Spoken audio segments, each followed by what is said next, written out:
Social Hour, where we explore the biggest trends, challenges, and opportunity in the digital age.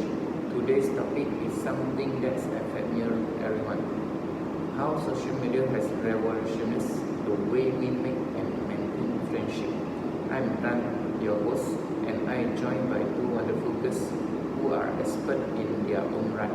First, we have UMAIRAH, a content creator and community builder who has spent years fostering relationships through various online platforms.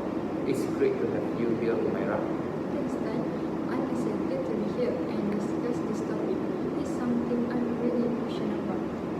And joining us as well is ROHAIDA, a social psychologist who has done extensive research on social connection, particularly in the digital realm. Welcome, ROHAIDA.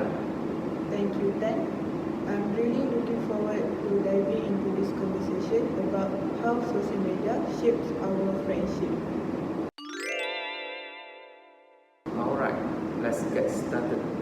Today, we will be exploring the many ways social media has impacted our friendship, from helping us build new connections to maintaining long-distance relationships. We are going to cover this all, but since you are single, the question even are more to friendship. Let's dive into the first topic. One of the most exciting aspects of social media is how it enables us to meet new people. Traditionally, our social circles were limited by geography, but now we can make friends across the globe. UMAIRAH, as someone who is built a thriving online community, how has social media helped you and others make new friends? Social media has really broken down those geographic barriers. When I first started creating contacts, I didn't realize how quickly I met people from all over the world who share my interests. And what fascinates me is that social media doesn't just allow you to meet people, it's impressive. Platforms like Twitter, Instagram, and TikTok have algorithms that suggest content based on your interests. So I'm always discovering new creators, and many of them become friends over time. And what even better is the variety of people I can meet. I meet people from different culture, background, and industry. We might have started thinking about a shared interest, a TV show, but then we got to know each other on a deeper level. These platforms are incredible for that. That's so true. It's amazing how shared interests can be the catalyst for new friendship.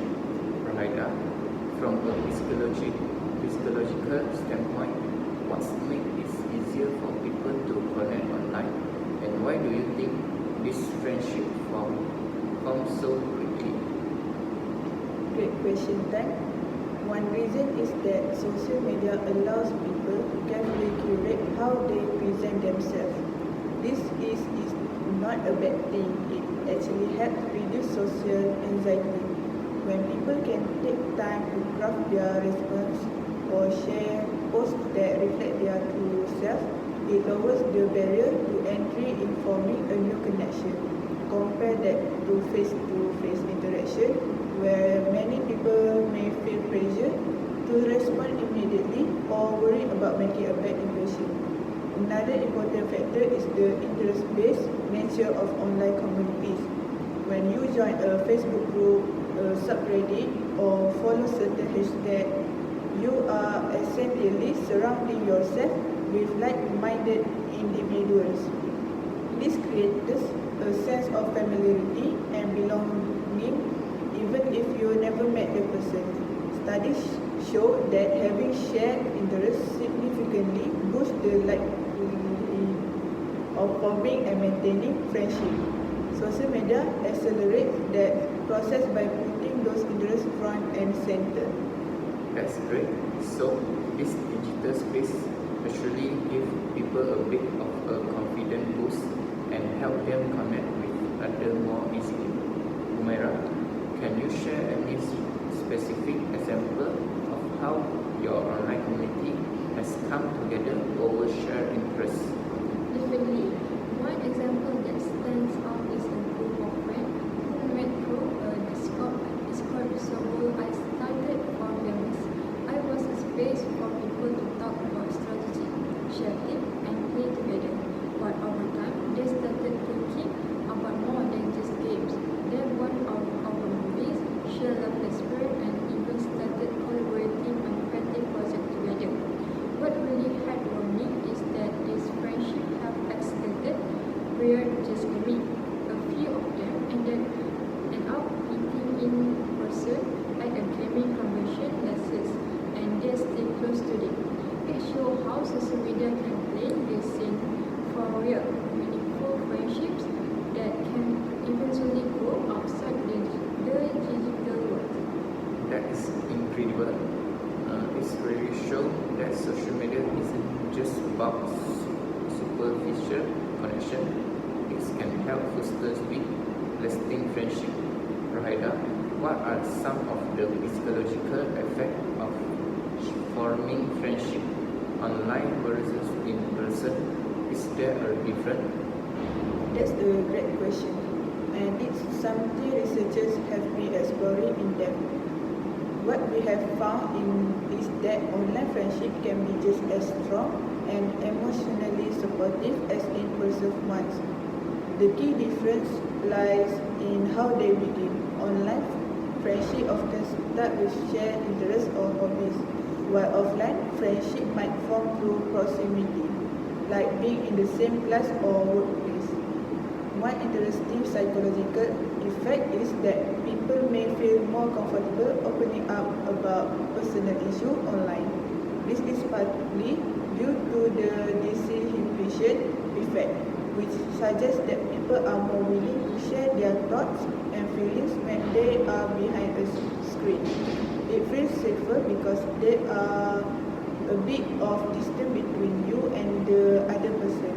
This can actually lead to deeper conversation early on in a friendship, accelerating the emotional connection.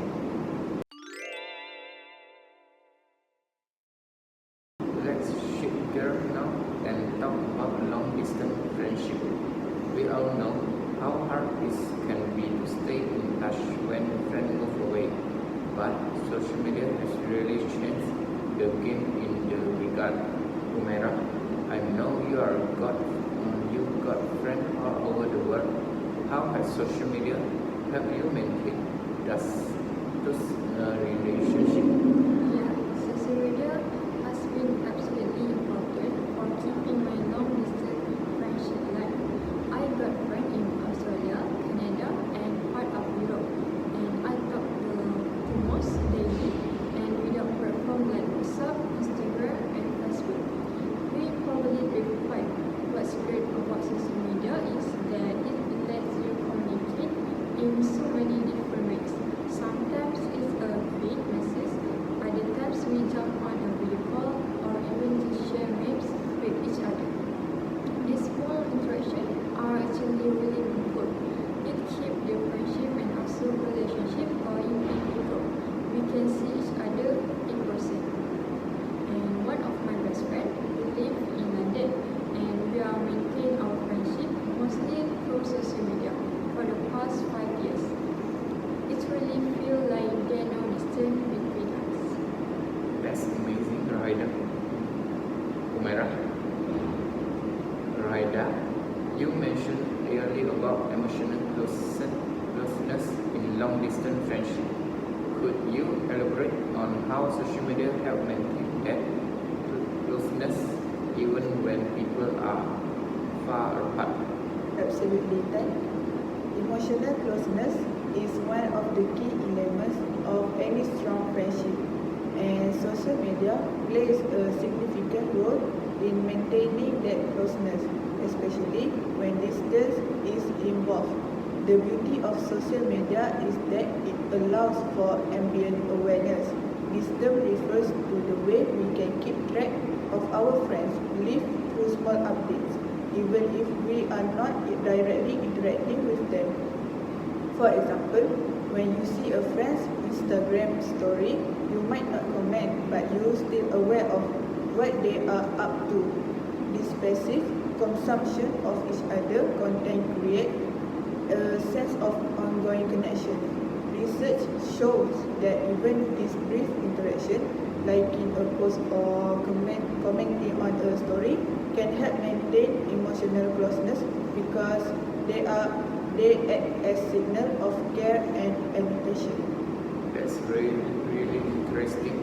So even when we are not actively talking to someone, we are still maintaining that connection through this small signal. UMAIRAH, do you think this ambient awareness play a role in how you stay connected with your long distance friends? Yeah, definitely.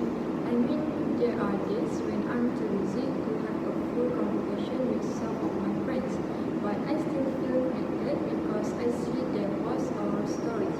It's almost like you are sharing life with them, even when you don't have time to catch up. And I'm not just about the big moments like birthday or graduation, but the little things too, like seeing what they had for lunch or hearing about the funny moments they experience. It makes you feel like you are still a part of their day-to-day life, even if you are meal apart. That's such a great point. Social media allow us to be a part of the small moment that in the past we might have missed. ROHAIDA, do you think this kind of connection can fully replace in-person interaction, or is there still something unique about being together face to face?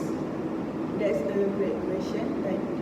While social media can certainly help maintain and even strengthen long-distance friendship, it's important to note that in-person interaction still offer unique benefits. Physical presence allows for non-verbal cues, body language, eye contact, even the release of oxytocin, which is sometimes called the bonding hormone, all of which enhance feelings of closeness. However, social media has proven to be an excellent supplement to in-person interaction. It's not necessarily about replacing one with the other, but about using social media to maintain those relationships when in-person meetings are not possible. When used thoughtfully, it can keep friendship strong over long periods of time, even across vast distances. Let's now talk about how social media can actually help strengthen the friendship we already have. Sometimes we think of social media as a tool for meeting new people or staying in touch, but it can also play a role in deepening existing bond. UMAIRAH, do you feel that social media has helped you become closer to your friend, even the one you see in person regularly? Yeah, for sure. Even with my friend that I see often, social media adds other layer to our friendship. For example, one of my close friends and I send each other my funny video and memes pretty much every day. It's a simple thing, but it keeps the conversation going even when you are not physical together. I think social media creates this little moment of connection that may not happen otherwise. Other way is by allowing us to celebrate each other's success. Whenever my friend achieves something, like getting a promotion or hitting a personal goal, I make sure to show them out on social media, and they do the same for me. It's like a public way of showing support, and it really strengthens our bonds. That's a great point. Social media gives us a platform to publicly celebrate and support each other, which can deepen our friendship. ROHAIDA, what are your thoughts on how social media helps strengthen existing friendship? Is there research to back this up? Yes, there is quite a bit of research that support this. Social media enhance friendship by facilitating regular interaction, even when life gets busy. Studies show that friendship thrive on consistent communication, and social media allows for that in a way that's flexible and convenient. For example, sending a quick message or sharing a post doesn't take much time, but it helps maintain the relationship. In addition to that, social media allows friends to share experience in real life. Whether it's attending the same virtual event, reacting to a live stream together, or sharing personal milestones like birthday or anniversaries, this shared experience, though digital, create lasting memories and strengthen the emotional bond.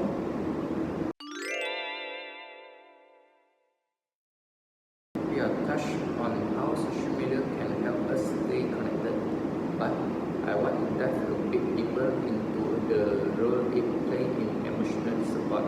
ROHAIDA, how does social media help provide emotional support, and what impact does it have on our friendship?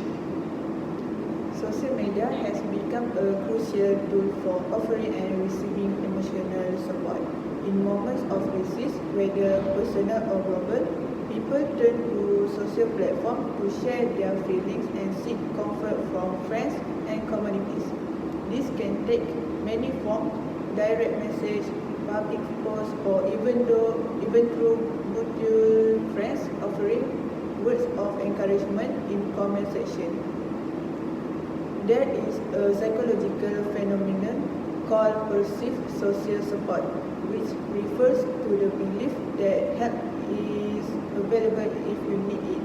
Even if someone doesn't directly reach out for help, knowing that they have a network of friends and followers who care about them can reduce feelings of loneliness and stress.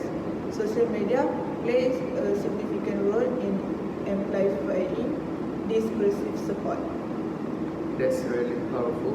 UMAIRAH, can you give us an example of a time when social media played a role in offering or receiving emotional support in your community?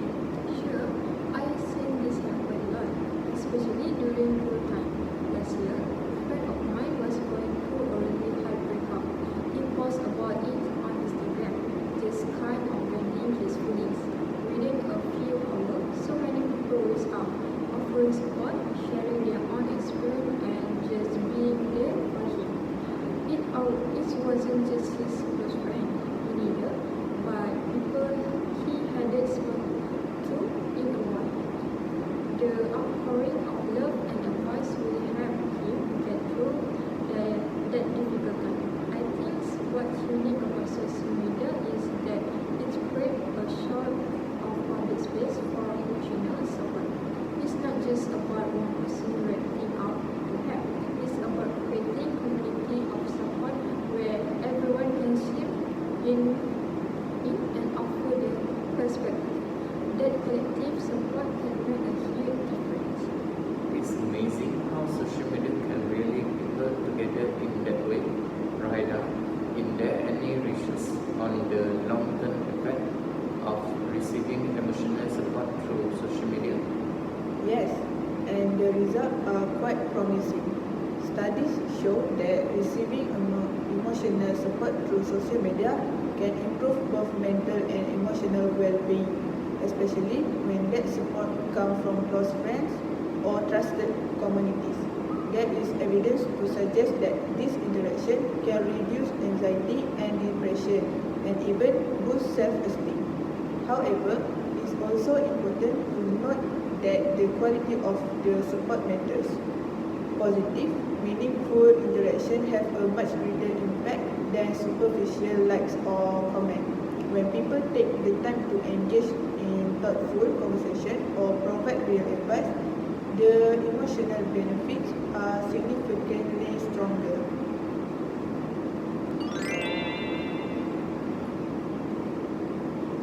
Let's talk about another great advantage of social media, reconnecting with old friends. I'm sure We are all experienced that moment when you see a name pop up from someone you haven't spoken to in years. UMAIRAH, have you had any experience with reconnecting with old friends through social media? Oh, definitely. A few years ago, I reconnected with an old college friend through Facebook. We hadn't spoken in years, and then one day, I got a friend request from him. We started chatting, caught up, and each other. Even eventually, we meet up for coffee. It was as if no time has space. Social media made it possible for us to reconnect and rebuild that friendship. What interesting is that before social media, once you lose touch with someone, it was pretty hard to reconnect unless you bump into them by chance. But now, all it takes is a quick search. I reconnect friendship with people from high school, college, and even my old neighborhood, all thanks to platforms like Facebook and Instagram. That's so true. Social media really does give us a second chance at friendship. We too were lost. ROHAIDA, what's the psychology impact of reconnecting with old friends? Does it help us feel more grounded or connected? Reconnecting with old friends can have a profound psychological impact, largely because it taps into our sense of nostalgia and shared history. This friendship provides a sense of continuity. They remind us of who we were at different stages of our life and offer a link to our past self. Research shows that maintaining relationship with old friends can boost self-esteem and provide a deeper sense of belonging. Old friends also bring a unique perspective. They've seen you grow and change over the years, and reconnecting with them can help you reflect on your personal growth. These relationships tend to feel stable and secure because they are rooted in a shared history, which can offer comfort during times of uncertainty.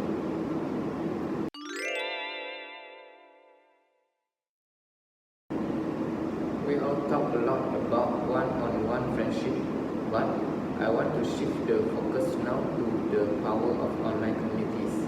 UMAIRAH, you are built an incredible online community yourself. Can you share how this community help foster friendship? Sure, online communities are an amazing way to form friendship because they bring together people with shared interests. In my community, we focus a lot on gaming, but over time, we are expected to talk about everything: movie, music, live event. What's interesting is how friendship in these communities often start around a common interest, but then grow into something deeper. One of the most powerful things about online communities is the sense of belonging they create. People feel like they're part of something bigger, which fosters loyalty and friendship. I've seen people go from casually chatting in a group to becoming best friends who talk every day. It's really special to see those connected happen. ROHAIDA, how do you think being part of an online community help people form strong friendship? Is different from forming one-on-one friendship? Being part of an online community offers some unique advantage when it comes to friendship. First, these communities provide a sense of identity and shared purpose, which is a strong foundation for relationship. When you are part of a group that share your interests or values, it's easier to connect with others on a deeper level. There is a psychological phenomenon called group cohesion, which refers to the bonds that form between members of a group. The more cohesive a group is, the stronger the friendship within it tend to be. Another key factor is that online communities often foster a culture of support and inclusivity. People feel safe sharing their thoughts and experiences, knowing they will be met with understanding.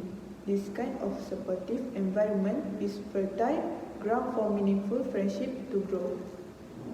That makes a lot of sense. It sounds like online community are almost like the digital version of the social club or community group we used to have in person. Umairah, have you seen any particularly strong friendship formed within your community? Absolutely. There are so many examples, but one that really stands out is a group of people who met through one of our online games night. They started out just playing together once a week, but over time they formed a really tight-knit group. They talk every day, no, but just about game, but about life in general. They even started going virtual movie night and have become super close. What really cool is that two of them actually met in person last year, and it was like they know each other for years. It just shows that this digital space can lead to really deep real-life friendship.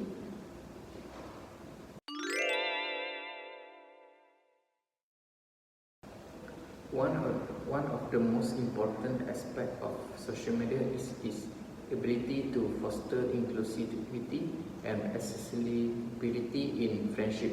ROHAIDA, from a psychology perspective, how does social media open up friendship to people who might have been left out of traditional social circle? This is such a crucial topic, Tan. Social media has done a lot to level the playing field for people who may struggle with social interaction in offline world. For example, people with social anxiety, physical disabilities, or those living in remote areas can find it difficult to engage in face-to-face social situations. Social media offers them a way to connect with others on their own terms. There is less pressure in online interaction. People can take their time to craft responses, choose the environments in which they engage, and even control when and how they interact. This creates a more inclusive space for friendship building. Research has shown that for individuals with social anxiety, online friendship can serve as a training ground, allowing them to build confidence in social situations. That's so important, Umairah. Have you seen inclusivity play a role in the friendship within your online community? Absolutely. I see people who might not have had a strong social circle offline really thrive in online space. One example that comes to mind is a member of our community who deal with social anxiety. In-person interaction are really tough for them, but online they are super active, sharing through, contributing to discussion, and making friends. What great about social media is that it doesn't discriminate based on things like physical experience, location, or social skill. It's a space where people are judged more than their idea and collaboration, which makes it more inclusive for a lot of people. That's such a powerful point. Social media can really be a lifeline for people who feel included or marginalized in the offline world. ROHAIDA, are there any studies that show how inclusivity on social media impacts mental health as well and well-being? Yes, there is a growing body of research that show how inclusive online communities can boost mental health and well-being. People who feel accepted and support online report higher level of self-esteem, lower levels of depression, and an overall sense of belonging. Inclusivity fosters an environment where individuals feel seen and valued for who they are, which has a profound impact on mental well-being. Of course, it's important to note that while social media can offer these benefits, it's also important for users to find healthy, supportive space. Not all online environments are inclusive, and some can be harmful. But when people find the right communities, the benefit can be life-changing.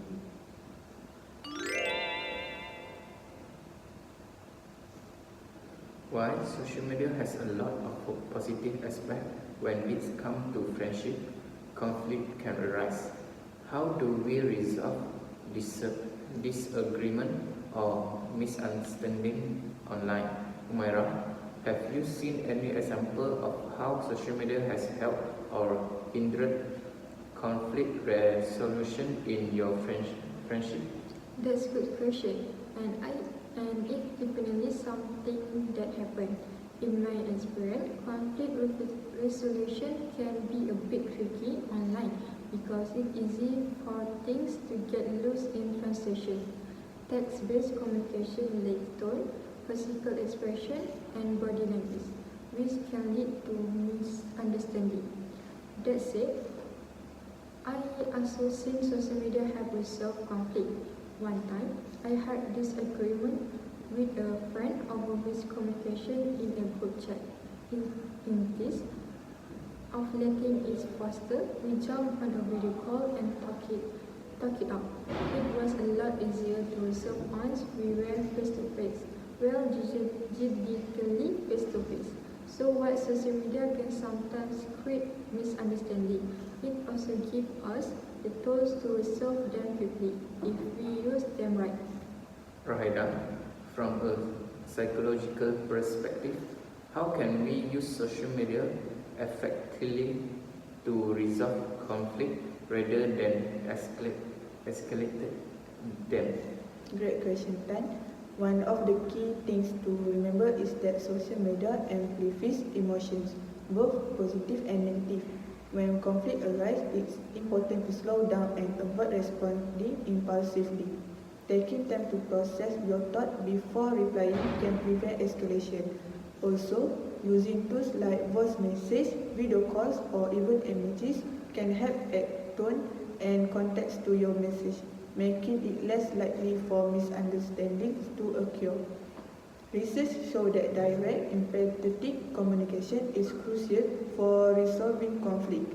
When we acknowledge the other person's feelings and try to see things from their perspective, it creates a pathway for resolution rather than escalation. That's really insightful. It sounds like while social media can sometimes complicate things, it also offers tools to help us resolve issues if we approach it with empathy and understanding.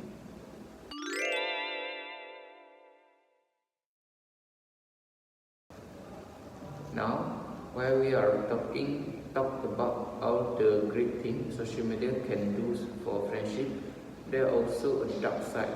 Sometimes social media can lead to negative experience in friendship, like jealous, misunderstanding, or even friendship fatigue. ROHAIDA, can you speak to some of the challenges that come with social media friendship? Absolutely. While social media has many benefits, it's not without its challenges. One issue that comes up often is the concept of comparison culture. Because social media allows us to see the highlight reels of other people's lives, it's easy to fall into the trap of comparing ourselves to others. This can lead to feeling of inadequacy or jealousy, especially if it seems like a friend is living a more exciting or successful life than you are. Another challenge is friendship fatigue. With social media, we are often exposed to constant updates from our friends, which can sometimes feel overwhelming. It creates a pressure to engage with every post, respond to every message, and keep up with every event. This can lead to burnout and in some cases cause people to withdraw from friendship altogether. That's a really important point. ROHAIDA, UMAIRAH, have you experienced any of these challenges in your own friendship? How do you deal with them? Yeah, I definitely experienced both of these things. The comparison game is real. There have been times when I seen friends posting about their amazing vacation or career milestones, and I feel a little jealous or like I wasn't going enough with my life. It's so, But I learned to remind myself that social media isn't the full picture, it's just a snapshot. As for friendship figure, that's something I had to manage too. Sometimes I just need to take a break from social media. I mute notification for a while or take a social media detox for a few days to research. It helped me come back with a clearer mind and more energy to engage with my friends in a meaningful way. That's really good advice, Umairah. It's important to set boundaries and take care of our mental health when navigating social media friendship. ROHAIDA, what strategies can people use to manage the downside of social media while still enjoying its benefit? Setting boundaries, as Umairah mentioned, is key. That can mean limiting your screen time, turning off notification for certain apps, or being more selective about the content you engage with. Another important strategy is to practice mindfulness when using social media. Be aware of how certain posts or interactions make you feel, and don't hesitate to unfollow or mute accounts that trigger negative emotions. It's also helpful to maintain a balance between online and offline interaction. While social media is a great tool for staying connected, it's important to nurture real-life relationship too. Having face-to-face conversation, even if they are over Zoom, can help ground your friendship and prevent some of the negative effect of constant online interaction.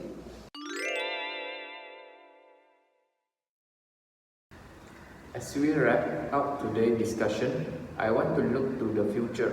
Social media is constantly evolving, and so are the way we form and maintain friendship. Umairah, how do you see the future of social media impacting friendship? Do you think it will continue to play such a big role in our social life? I think social media is only going to become more integrated into our life with the rise of virtual reality and more immersive technologies. I can see friendship becoming even more interactive and engaging online. Imagine meeting up with friends in a virtual world where you can hang out, play games, and even attend events together, all over the comfort of your home. At the same time, I think there's going to be a push for more meaningful connection. We are already started seeing a shift away from huge public platforms towards smaller, more intimate communities where people can form deeper bonds. So, while social media will definitely continue to play a big role, I think the way we use it will evolve to focus more on quality over quantity. That's really exciting vision of the future. ROHAIDA, what are your thoughts? Where do you see social media and friendship heading? I agree with Umairah that the future of social media will likely involve more immersive technologies like virtual reality, which will allow people to interact in ways that feel even more real and personal. This could lead to even stronger online friendship. At the same time, I think we will see a growing awareness of the need for balance. As people become more conscious of the impact that social media has on their mental health, we will likely to see more tools and features designed to promote healthy online behavior. Things like built-in time limits, wellness checks, and even apps that encourage offline interaction. Ultimately, the future of friendship on social media will depend on how we as users choose to engage with this platform. If we prioritize meaningful connection and healthy boundaries, I think social media will continue to be a powerful tool for building and maintaining friendships. Thank you both for sharing your insight today. It's clear that social media, when used mindfully, can be a fantastic way to form and strengthen friendship. But it's also important to be aware of the challenges. To everyone listening, I hope you are gain some useful tips on how to navigate your social media friendship in a healthy, balanced way. That's all for today's episode of the Social Circle. Join us next week when we are being discussing how social media is influencing professional networking and career growth. Until then, stay connected and take care.